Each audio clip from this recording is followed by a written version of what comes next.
L'intelligence relationnelle, l'intelligence émotionnelle, voilà qui fait toute la différence dans le monde du travail d'aujourd'hui. Au point que les jeunes générations y accordent plus d'importance que le niveau d'expertise ou le niveau hiérarchique. Certains parlent d'intelligence collaborative, la capacité à travailler ensemble en intelligence, sans conflit. Comment mettre en place des relations de qualité avec collaborateurs, clients, hiérarchie?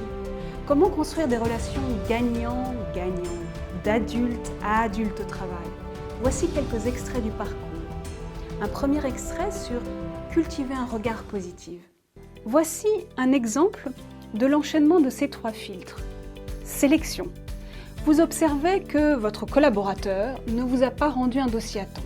À cet instant, vous ne sélectionnez pas qu'un client vous a appelé à son propos pour vous dire qu'il était satisfait de votre collaborateur. Non.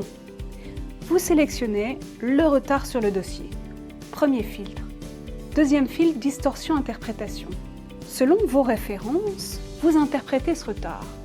Vous pouvez vous dire par exemple qu'il a manqué de temps, ou bien qu'il n'est pas intéressé par sa mission, ou bien il a un problème personnel qui l'empêche de se concentrer.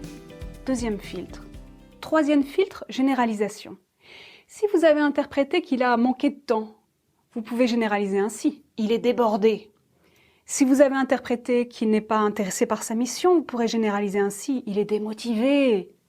Si vous avez interprété qu'il a des problèmes personnels qui l'empêchent de se concentrer, vous allez en déduire sa vie personnelle pollue son travail. Un second extrait sur s'affirmer sainement. Il n'a pas besoin d'utiliser la force pour se faire obéir. Il tire juste les bonnes ficelles. Le manipulateur polisson pense que pour atteindre ses objectifs, il est nécessaire parfois de flatter ou dévaloriser ou pourquoi pas mentir un peu. Il ne veut pas qu'on découvre son jeu. Il dissimule souvent ce qu'il pense vraiment, en prêchant le faux pour le vrai ou en s'exprimant par personne interposée. Il peut changer de discours en fonction de son interlocuteur. Bref, il s'est persuadé avec des ficelles.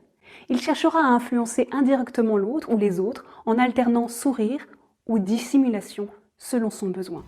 Un troisième extrait sur les états du moi, parents, adultes, enfants. Vous êtes en voiture dans un contrôle de police?